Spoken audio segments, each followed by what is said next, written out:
नमस्कार दोस्तों, आप देख रहे हैं पनियाल स्टडी कैप्सूल और आज हम डिस्कस करने वाले हैं एग्ज़ाम स्टेनोटाइपिस्ट का पोस्ट कोड 674 और ये एग्ज़ाम हुआ था 24 मार्च 2019 को।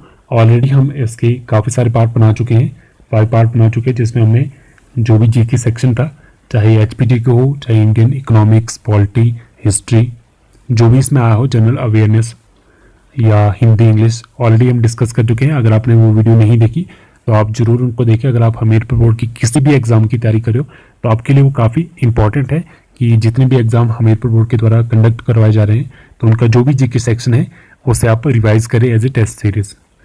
तो इस वीडियो में हम डिस्कस करने वाले हैं जो भी इसमें रीजनिंग के क्वेश्चन पूछे गए हैं एग्ज़ाम में, तो उन्हें हम देखेंगे। और अगर आपको डायरेक्ट आंसर चाहिए तो आप वीडियो को स्किप कर सकते हो या फिर फास्ट फॉरवर्ड कर सकते हो, जो भी यूट्यूब में एक ऑप्शन रहता है उसके जरिए। तो हम थोड़ा थोड़ा एक्सप्लेन करते चलेंगे जहाँ भी ज़रूरी लगेगा, तो हो सकता है थोड़ा टाइम लगे इस एक्सप्लेन करने में। तो चलिए इसी के साथ वीडियो की शुरुआत करते हैं। 47 the sum of first 5 prime number. तो पहले समझते हैं प्राइम नंबर क्या होता है। प्राइम नंबर वो नंबर होते हैं जो ग्रेटर देन 1 होते हैं और उनके जो फैक्टर रहते हैं या डिवाइड वो होते हैं या तो 1 से होंगे या फिर खुद से ही होंगे, ठीक है, इटसेल्फ से। तो देखते हैं फर्स्ट 5 प्राइम नंबर हमारे पास कौन है। तो फर्स्ट हो गया 2, नेक्स्ट हो गया 3, 5, 7 और 11। तो ये नंबर ऐसे हैं, या तो ये जैसे 2 है या तो 1 से ही डिवाइड होगा या तो 2 से ही डिवाइड होगा, खुद से ही डिवाइड होगा। तो इसको सिंपली ऐड करना है, 2 + 3 प्लस आपके पास इस तरह से इनको ऐड करते जाओ। तो ये कितना बन गया आपके पास, 2 + 3 हो गया 5, 5 + 5 हो गया 10, 10 + 7 हो गया 17 और प्लस 11 हो गया 28। तो ऑप्शन देखते हैं, ऑप्शन हमारे पास करेक्ट है, ऑप्शन डी 28 करेक्ट आंसर है। Next 48 simplest form of 561 upon 748। तो पहले आपको सिंपली इनके फैक्टर निकाल लेने हैं। तो 561 की फैक्टर क्या निकलेंगे, 3, 11 और 17। नेक्स्ट देखते हैं 748 के। तो इसके फैक्टर आपके पास रहेंगे 2 multiply by 2 multiply by 11 multiply by 17। तो इनको डिवाइड कर लेते हैं। तो 11 और 17 आपके पास कॉमन है तो इनको काट देते हैं। तो हमारे पास क्या रह गया, 3/2 मल्टीप्लाई बाय 2। तो सिंपलेस्ट फॉर्म क्या होगी इसकी, 3/4। तो ऑप्शन देखते हैं। तो ऑप्शन डी 3/4 यहाँ पे करेक्ट आंसर है। तो ये कुछ ऐसे क्वेश्चन है जो एग्जाम में टाइम लेते हैं अगर आपने प्रैक्टिस नहीं की है अच्छे से। तो अगर आप अच्छे से प्रैक्टिस करोगे तो एग्जाम में ज़्यादा टाइम नहीं लगाएंगे इस तरह के क्वेश्चन सॉल्व होने में। नेक्स्ट 49 और नेक्स्ट आपको सिंपली ऐड करना है। तो ऐड किसको करना है, 1, नेक्स्ट है 0.1, नेक्स्ट है 0.01, नेक्स्ट है 0.001। तो काफ़ी सिंपल है ये, 1 1 1 यहाँ पॉइंट लग गया और 1, तो आपके पास आ गया 1.111। तो ऑप्शन देखते हैं, ऑप्शन देखें तो ऑप्शन हमारे पास यहाँ पे है option D, option D 1.111 correct answer है। नेक्स्ट हमारे पास क्या है, 50 3/48 इज पार्ट ऑफ 1/12। तो ये 3/14 1/12 का कौन सा भाग है। तो चलिए यहाँ मान लेते हैं वो भाग कौन सा है, x है। तो अब एक इक्वेशन बनाते हैं। तो क्या पूछा गया है, 1/12 का कौन सा भाग है, हमने माना कौन सा भाग है, x किसके बराबर है, 3/48 के। तो ये हमारे पास इक्वेशन बन गई। अब इसको सॉल्व करते थोड़ा सा। तो अगर आप नोट कर रहे हो तो साथ साथ में नोट करते जाइए क्योंकि मैं रब करता जाऊंगा साथ साथ में। तो इक्वेशन क्या बन गई, 1/12 multiply by x is equal to 3/48। अब इसके बाद सिंपली क्रॉस मल्टीप्लाई करते हैं, x को इस साइड ले आते हैं ताकि हम x की वैल्यू कैलकुलेट कर सके और 48 को यहाँ ले आते हैं और 3 को भी लेफ्ट हैंड साइड ले आते हैं। तो नेक्स्ट हमारे पास इक्वेशन क्या बन जाएगी, 48 हमारे पास ऊपर आ गया और नीचे बच गया 12 मल्टीप्लाई बाय 3 और इक्वल टू x। तो 12 से 48 को मल्टीप्लाई किया, डिवाइड किया तो बच गया 4। तो x की वैल्यू आएगी 4/3। तो x की वैल्यू हमारे पास क्या आ गई, 4/3। और अगर हम ऑप्शन चेक करें तो ऑप्शन हमारे पास 1 ए बी सी इनमें से कोई नहीं है, तो option D none of this इसका करेक्ट आंसर हो जाएगा। नेक्स्ट 51 क्या है? अंडर 0.2 की वैल्यू आपको कैलकुलेट करनी है। तो चलिए देखते हैं कैलकुलेट करके, जैसे हम सिंपल स्कूल में कैलकुलेट करते थे 0.2। तो यहाँ पे हम सिंपली क्या करते हैं, जब हमारे पास पॉइंट में वैल्यू होती है तो हम लेफ्ट हैंड साइड से पेयर बनाते जाते हैं। तो यहाँ पे हमारे पास कुछ नहीं है तो हम 0 0 लगा देते हैं, तो पेयर हमारे पास बन गया कुछ इस तरह का, ये हमारे पास पेयर बन गया। तो चलिए अब इसको डिवाइड करते हैं। तो स्टार्टिंग हमारे पास आ गया 0. तो ऐसे रहेगा। नेक्स्ट हम किस पॉइंट से डिवाइड करें जो हमारे पास 20 से छोटा हो। तो 4 × 4 हमारे पास हो गया 16। तो ये हमारे पास आ गया और हमारे पास सब्ट्रैक्ट करके आ गया 4। डबल 0 को भी बता देते हैं। और नेक्स्ट हमें क्या करना पड़ता है, इसको डबल करना पड़ता है 4 को। तो 4 को डबल कर दिया तो हमारे पास आ गया 8 यहाँ पे।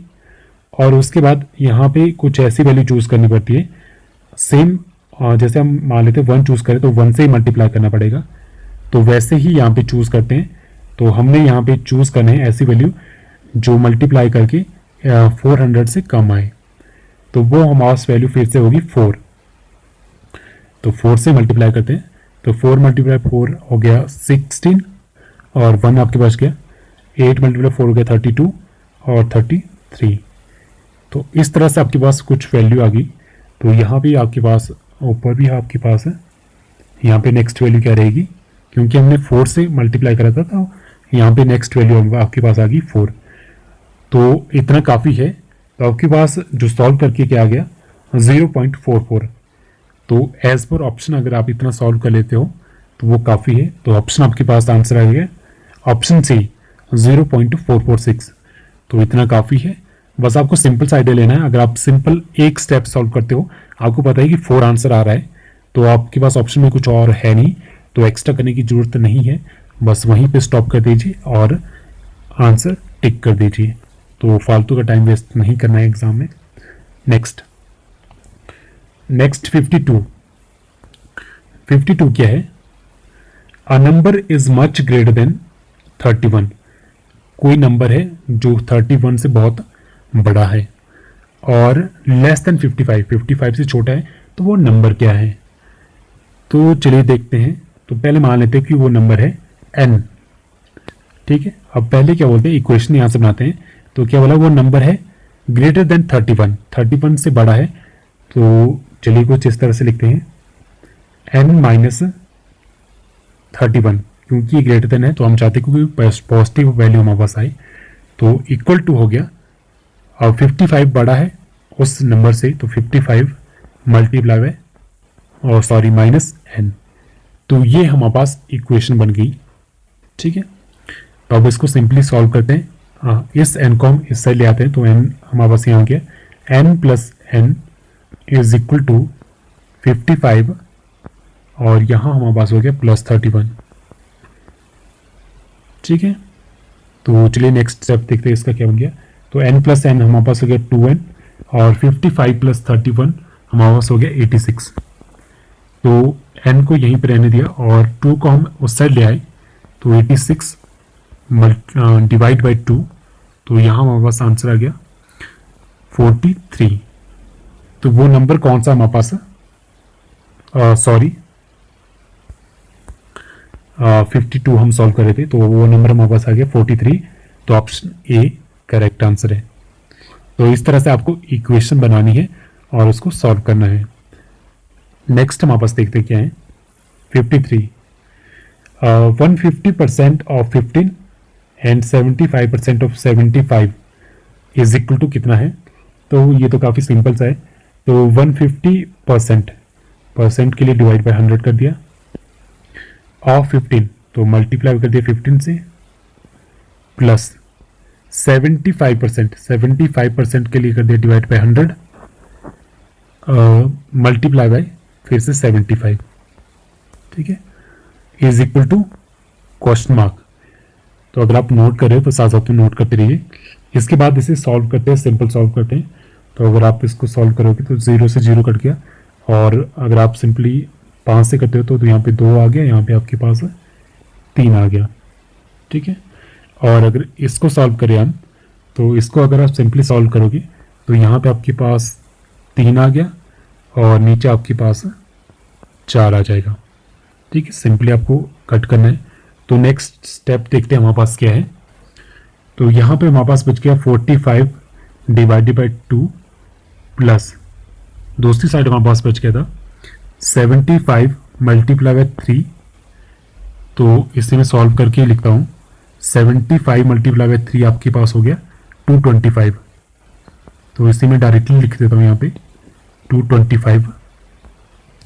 तो ये आपके पास हो गया 225 डिवाइडेड बाई 4। तो इसके बाद तो काफ़ी सिंपल आपके पास रह गया, 4 आपके पास नीचे आ गया डिनोमिनेटर में, और ऊपर आपके पास मल्टीप्लाई करके 90 बन गया और प्लस 225। तो इसे आप फर्दर सॉल्व करोगे तो आपके पास जो आंसर आएगा वो आएगा 78.75। तो अगर हम ऑप्शन देखें तो ऑप्शन हमारे पास ऑप्शन बी इसका करेक्ट आंसर है। तो आपको सिंपली यहाँ पे प्लस माइनस ही करना था और इसमें कुछ नहीं था। ठीक है, तो चलिए नेक्स्ट क्वेश्चन देखते हैं। नेक्स्ट 54 क्या है आपके पास? 23:13 double ratio 54 ratio cross mark. तो चलिए इसको सॉल्व करते हैं। तो यहाँ आपके पास सिंपल एक पैटर्न सब्ट्रैक्शन का फॉलो किया है। तो वो पैटर्न क्या है आपके पास? तो पैटर्न आपके पास कुछ इस तरह से है, n/n - 10। ठीक है, तो देखते हैं किस तरह से क्या है। तो 23 - 10 आपके पास बच गया 13। तो ये यहाँ पे पैटर्न फॉलो किया गया है। तो सेम वे हम दूसरे में भी करेंगे। तो 54 से हमने क्या किया, 10 माइनस किया, तो आंसर आ गया 44। तो इस तरह से आपको पैटर्न पहचाना है। तो अगर ऑप्शन में देखिए हम, तो ऑप्शन सी 44 करेक्ट आंसर है। नेक्स्ट 55 हमारे पास क्या है? बोट और बाईसाइकिल। जैसे बोट से रिलेटेड है और, तो वैसे बाईसाइकिल से क्या रिलेटेड है? तो pedal. Option A correct answer है। नेक्स्ट 56। तो देखिए अगर आपका एग्जाम है और एग्जाम को आपको पता है कि आपको रीजनिंग आती है, जैसे क्लर्क में आती है, स्टेनो में आती है, तो इसमें कुछ जो अल्फ़ाबेट रिलेटेड क्वेश्चन होते हैं वो पूछे जाते हैं। तो आप स्टार्टिंग में क्या कीजिए, जो अल्फ़ाबेट है उनको इस तरह से लिख दीजिए और उनके जो फेस वैल्यू है आप इस तरह से जेड तक लिख दीजिए, और उनकी जो फेस वैल्यू है 1 2 3 करके 26 तक लिख दीजिए, क्योंकि आपकी काफ़ी काम आएगी और काफ़ी आपका टाइम भी सेव करेगी। तो इसी तरह से देखते हैं हमारे पास यहाँ पे इक्वेशन क्या दी है। तो फर्स्ट हमारे पास है, आप साथ साथ नोट करते रहिए, XMAE। तो ये आपके पास है 16 के इक्वल। तो देखते हैं पहले ये किस तरह से हमारे पास बनता है, उसके बाद हमारे पास नेक्स्ट ऑटोमेटिकली सॉल्व हो जाएगा। तो x की अगर आप फेस वैल्यू देखोगे, x की अगर आप फेस वैल्यू देखोगे तो x की फेस वैल्यू आएगी 24। m की अगर आप फेस वैल्यू देखोगे, फेस वैल्यू का मतलब है कि जैसे आपके पास A B C D up to Z alphabet total आते हैं, तो A की वैल्यू होगी 1, B की होगी 2, C की 3। तो उस तरह आप कैलकुलेट करोगे तो x आपके पास आता है 24 नंबर पे। तो वही हम बात करें इसमें। तो ये इसकी बात की हमने, तो x की वैल्यू कितनी है? 24।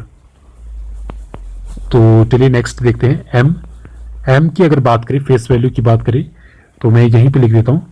m की सिंपल हम फेस वैल्यू की बात करते हैं तो वो है 13, और a की आपके पास होगी 1 और e की आपके पास होगी 5। तो यहाँ पे थोड़ा मिक्स हो गया, मैं फिर से इसको लिखता हूँ, मैं डायरेक्ट फेस वैल्यू लिखूंगा अब। तो x की हमने फेस वैल्यू लिखी थी 24, m की फेस वैल्यू हमने लिखी थी 13, a की फेस वैल्यू लिखी थी हमने 1, और आपके पास नेक्स्ट था e की फेस वैल्यू हमने लिखी थी 5। अब आपको इसमें सिंपली क्या करना है, इसको सभी को जितने भी यहाँ पे आपके पास नंबर आ रहे हैं उनको सिंगल डिजिट में रखना है। सिंगल डिजिट आपके पास, यानी 24 की सिंगल डिजिट क्या होगी? 2 और 4। ठीक है, और 13 की सिंगल डिजिट क्या होगी? 1 और 3। आपके पास 1 और 5। तो सिंगल डिजिट में ऑलरेडी पहले से है, तो अब इसके बाद नेक्स्ट स्टेप आपका क्या रहेगा, आपको सिंपली इनको ऐड करना है, सिंगल सिंगल डिजिट को ऐड करना है। तो ऐड करने के लिए आपके पास क्या बन गया, 2 + 4 + 1 +1 +3 +1 +5। तो सबको पहले हमने सिंगल डिजिट में कन्वर्ट करा और उसके बाद उनको सिंपली ऐड किया। तो 2 + 4 हो गया आपके पास 6 +1 हो गया 7 7 + 3 हो गया 10 और 10 + 1 हो गया 11 11 + 5 हो गया 16। तो इस तरह से आपके पास 16 आंसर आ रहा है। तो सेम वे में देखते हैं आपके पास नेक्स्ट क्या है, VTNG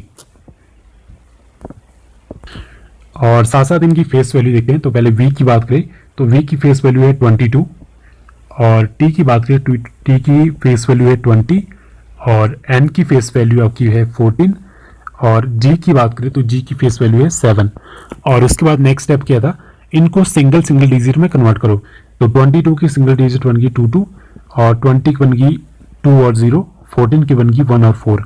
और उसके बाद नेक्स्ट आपके पास स्टेप क्या है, आपको सिंपली इनको ऐड करना है। तो इनको ऐड कर देते हैं, बीच में मैं ऐड का सिंबल ऐड कर देता हूँ। तो सभी सिंगल डिजिट को आपको ऐड करना है। तो 2 + 4 हो गया, 2 + 2 हो गया 4 + 2 हो गया 6 +1 हो गया आपके पास 7 प्लस आपके पास 11, 7 और 4 11। तो ये टोटल आपके पास हो गया 18। तो ऑप्शन अगर चेक करें तो ऑप्शन बी 18 यहाँ पे करेक्ट आंसर है। तो नेक्स्ट क्वेश्चन देखते हैं हमारे पास क्या है, 57। 57 क्या बोलते हैं, in a certain code terminal is written as NSFU MBOJ और tower is written as XPU TSF। तो MAT इसको आप किस तरह से लिख सकते हो उस सेम कोड में। तो चलिए पहले देखते हैं कि पैटर्न यहाँ पे क्या फॉलो हो रहा है। तो मैं सिर्फ एक बात करूंगा, आपको वहां से आइडिया लग जाएगा। तो सबसे पहले हम सिर्फ बात करेंगे टर्मिनल और जो भी यहाँ पे कोड लिखा गया है उसकी बात करते हैं, तो वो किस तरह से कैलकुलेट किया गया है। तो सबसे पहला स्टेप इसमें क्या रहता है, तो आपके पास जो भी यहाँ पे वर्ड दिया है उसको आपको 2 हाफ में डिवाइड करना है, इक्वल हाफ में। तो टर्मिनल की 2 हाफ क्या बन जाएगी, फर्स्ट आपके पास बन जाएगा इस तरह से।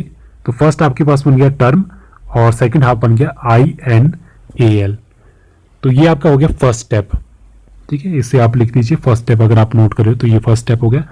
अब उसके बाद दूसरा स्टेप क्या है, जो आपके पास 2 हाफ बन गए थे उनको आप अपोजिट कर दीजिए।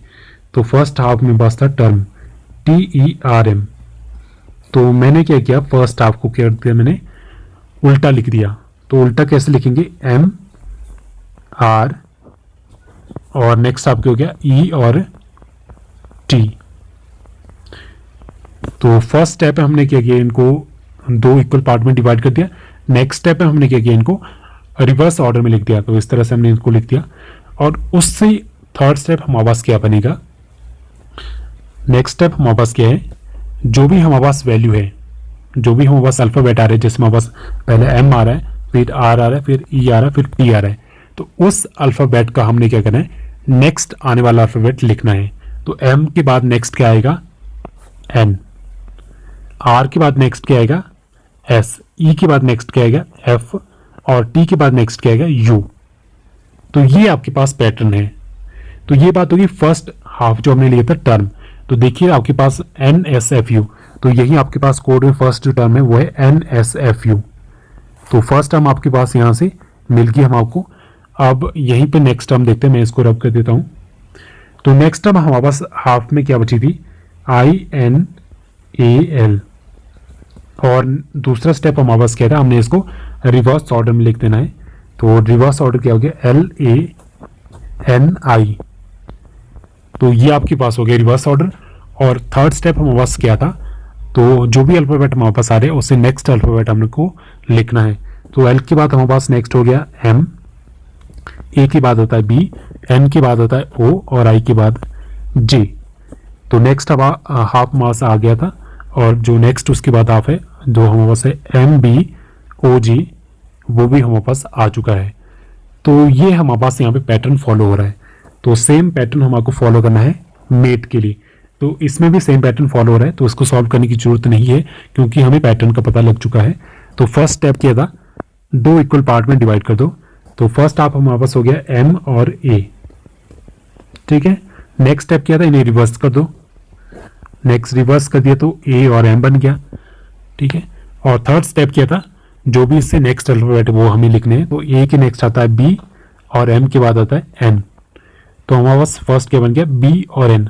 बट ऑप्शन में चेक करोगे तो बी और एन हमारे पास ऑप्शन सी और डी दोनों में है, तो हमें नेक्स्ट भी सॉल्व करना पड़ेगा। तो मैं इसको रब कर देता हूँ। नेक्स्ट आप हमारे पास क्या बच गया था, टी और ई।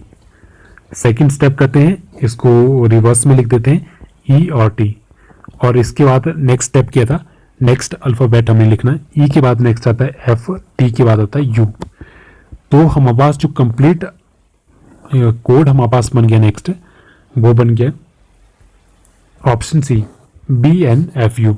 तो देखिए काफ़ी सिंपल था, बट आपको थोड़ी प्रैक्टिस चाहिए। अगर प्रैक्टिस नहीं है तो आप इस तरह के क्वेश्चन मुश्किल से ही सॉल्व कर पाओगे, बट आप काफ़ी ज़्यादा टाइम इसके लिए कंज्यूम कर दोगे, और आपके पास टाइम सिर्फ 2 घंटे का रहता है। तो इस तरह के क्वेश्चन को अगर आपको नहीं आइडिया है तो लास्ट में ही करें इस तरह के क्वेश्चन।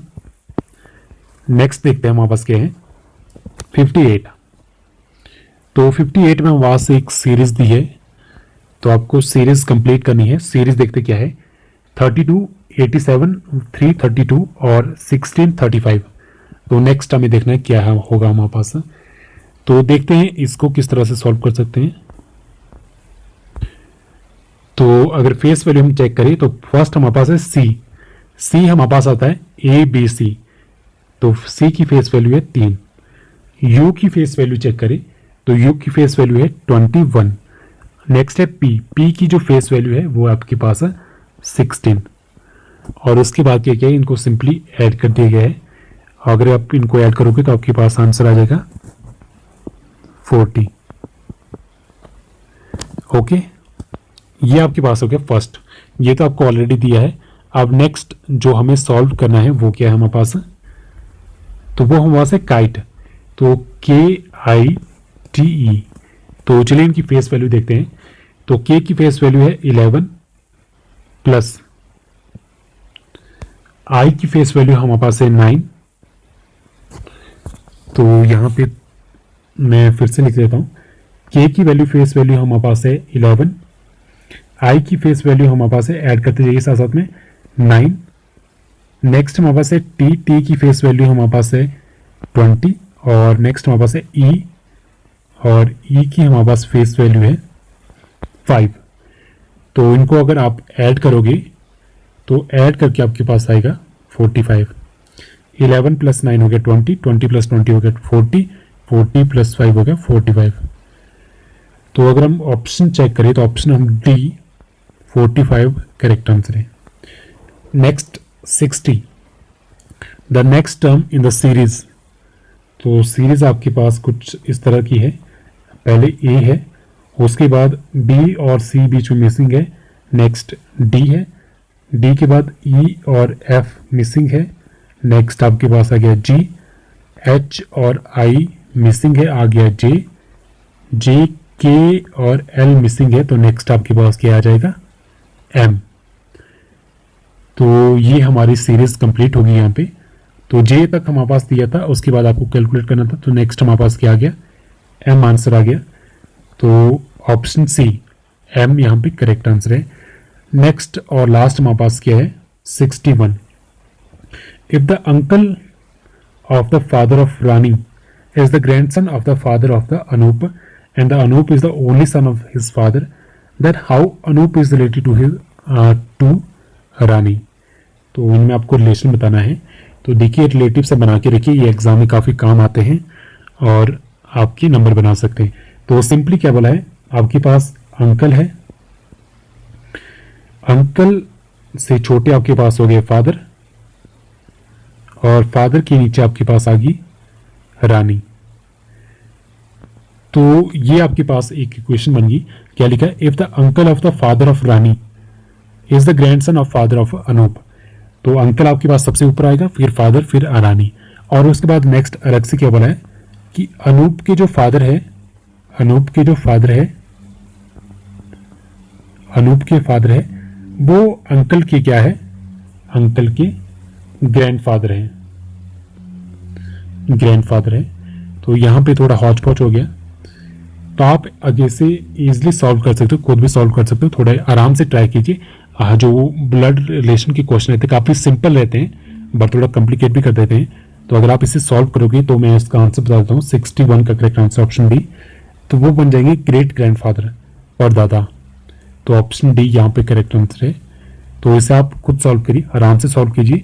काफ़ी सिंपल क्वेश्चन रहते हैं, थोड़ा कॉम्प्लिकेट कर देते हैं दिमाग को। तो इसी के साथ हमने जो स्टेनोटाइपिस्ट का कंप्लीट एग्जाम था, पूरा का पूरा हमने 170 क्वेश्चन इसमें डिस्कस कर लिए हैं वीडियो के माध्यम से। और अगर आपने जीके सेक्शन नहीं देखे तो प्लीज़ उन्हें देख लीजिए, आपके लिए ही काफ़ी हेल्पफुल हो सकते हैं, क्योंकि नेक्स्ट आने वाला एग्जाम है। अगर आपके एग्जाम में तो आपको काफ़ी हेल्प कर सकते हैं। अगर आपको एग्जाम में लास्ट के एग्जाम 2018 और 19 के कम से कम अगर 5 क्वेश्चन भी अगर लास्ट के हेल्प करते हैं आपकी मेरिट को इंक्रीज करने में, तो 5 क्वेश्चन यानी कि 2.5 मार्क्स। और आपको पता है आज की डेट में एग्जाम में पॉइंट में सिर्फ एक ही नंबर में काफ़ी सारे स्टूडेंट रह जाते हैं। तो यहाँ पे एक एक नंबर की काफ़ी इंपॉर्टेंस है। तो जरूर लास्ट वीडियो को मेरी जरूर देखिए, और जितनी वीडियो बनाई है अभी तक उनको भी जरूर देखिए, तो आपके लिए काफ़ी हेल्पफुल हो सकती है। अगर आपको कोई सजेशन देना हो तो आप कमेंट सेक्शन में कमेंट करके दे सकते हो। अगर आपको वीडियो अच्छी लगे तो लाइक कीजिए। सो इसी के साथ मैं अलविदा लेता हूँ। Thank you so much.